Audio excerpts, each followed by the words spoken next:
Isaiah was speaking prophetically to the people.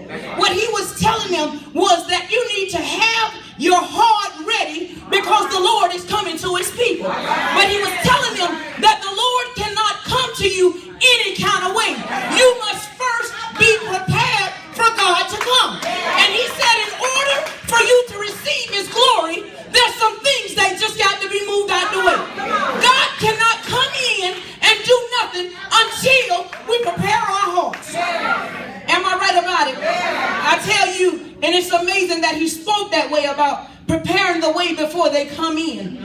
And he was telling them that there are some things that just has to be removed before God can come in. Now, I know we're speaking about the nest today, but there is some reason why some of us can't soar today. Now, before I get you in the air, let me tell you why you're on the ground. It's some reasons why the body of Christ is not soaring. There's a lot of times there's so many obstacles in our way that we can't just get it together. And the truth be told, the problem is we're trying to soar over some stuff that God didn't need for us to soar. And a lot of times when he said prepare the way, that means anything in your life that's not like God, you got to get it out the way before you can feel his glory. Now God's not going to come in any kind of way. See, there are some things that just has to be put in place. There's some things in our life that we know we ain't going to go but so high. But if we want to get the glory of God, because you say, those that wait on the Lord. Now before I go any further, let me just stop for a minute and deal with the word wait. Because that's the biggest problem that the church has today. We refuse to wait on God. Everybody's in a hurry. Nobody wants to wait. Everybody wants things did instantly. Right now, God, move right now. Lord, if I don't see you by tomorrow, nobody wants to wait on God.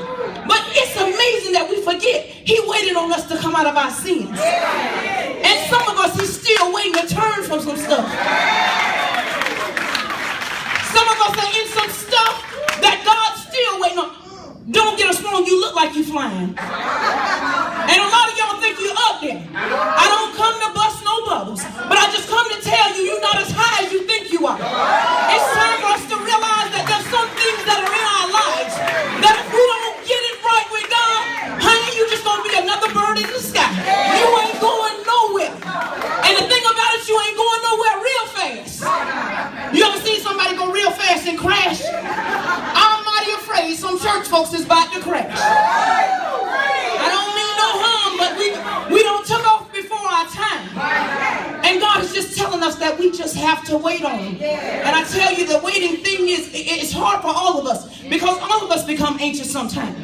We want God to do something so quickly and we just refuse. But let me tell you, in the midst of your waiting, that's what's important to God. You can't wait on God complaining and mumbling and grumbling. You got to learn what to do in the middle of your waiting. You got to learn how in the middle. See, I'm old school, as everybody already know. In the middle of your waiting, you got to learn how to turn down your plate and talk to God. See, because I got saved the old way. They don't get saved the way I got saved no more. I got saved calling on the name of Jesus. Down on my knees. Now, I called on a man. There was a mother next to me. And when I called on Jesus, she told me, you ain't got it yet, baby. Now, you know, that was old school. Because all y'all do today is just repeat after somebody. And then you turn around and walk out the door with that same old spirit. And you get saved every other Sunday.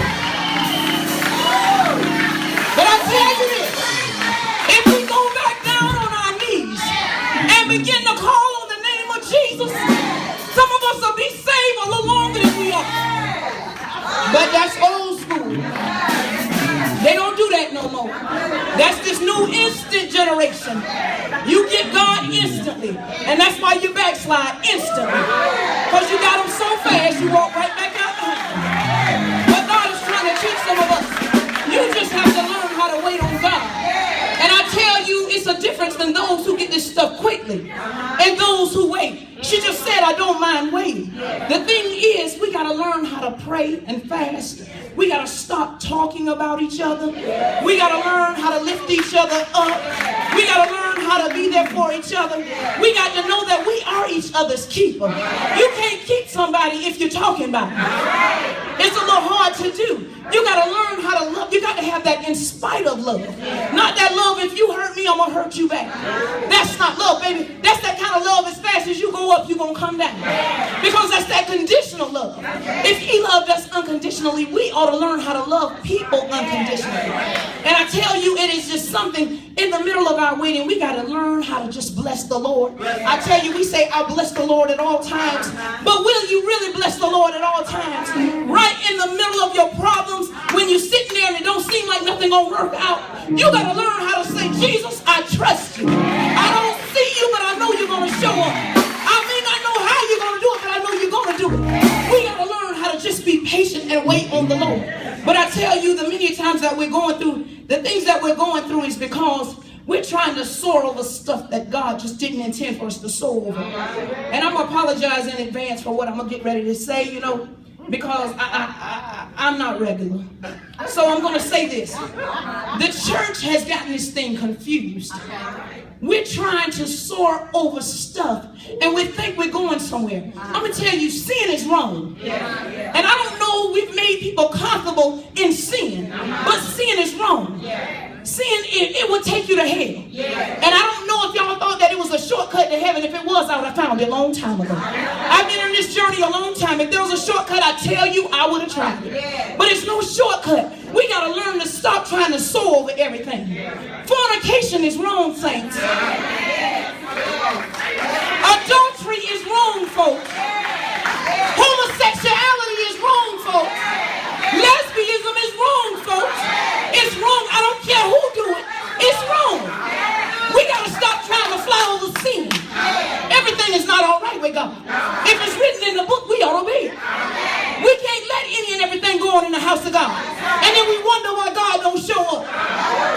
We got to pump y'all. We got to pry y'all. We got to pull and tug y'all.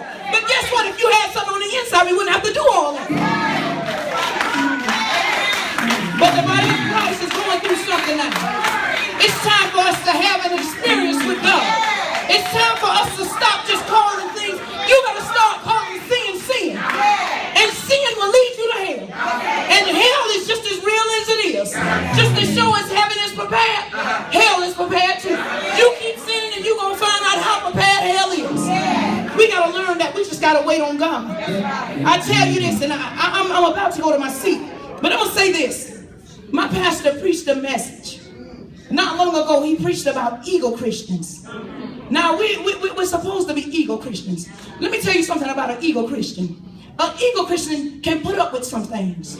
They can go through some things.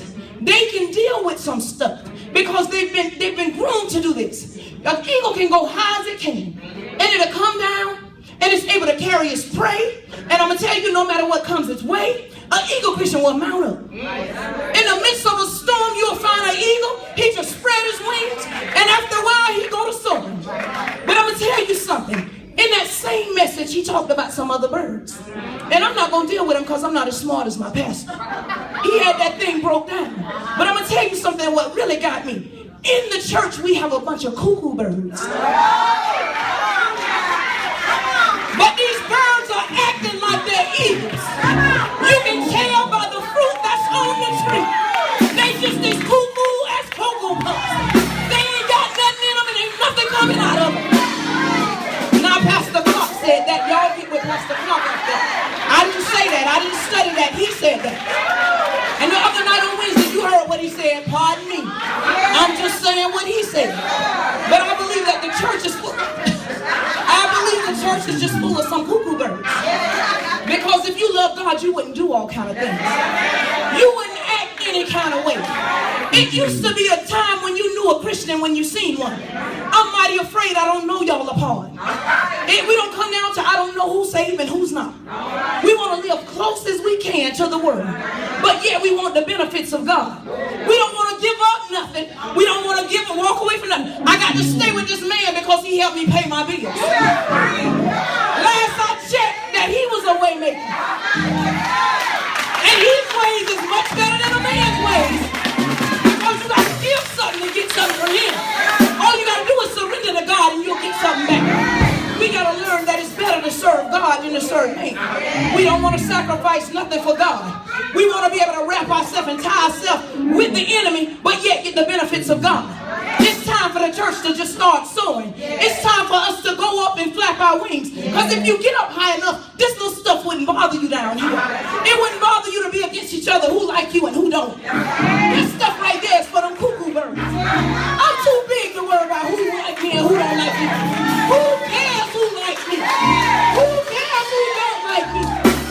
I'm an eagle Christian. I can look at you and pray for you and keep moving. And it's time that we learn how to mount up. We just got to learn how to just mount up. You ought to tell your neighbor it's time to get some strength now. It's time to move past that little bit of stuff. It's time for us to mount up past some stuff.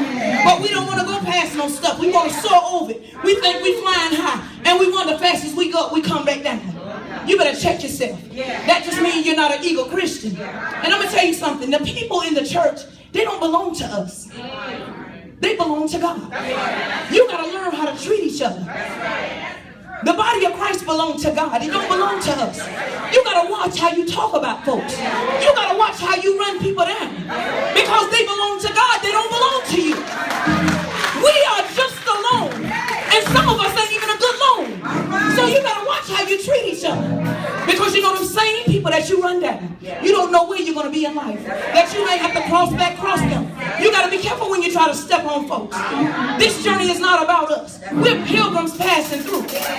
And we got to learn how to do this. I'm going to tell you, when I was growing up, we used to watch something called superheroes. And I know it won't, I hope it don't tell my age, but I'll tell you this. On Saturday morning, it was about 7 of us that sit around the TV. And some wanted to be Superman, some wanted to be Batman, some wanted to be different. We take the towel, pin it on our neck, and we jump off the bed, and you couldn't tell us we wasn't flying. We jump off the bed, the one of us crack our head, and we was flying though. And I'm going to tell you, my favorite one was Wonder Woman. You couldn't tell me I wasn't Wonder Woman.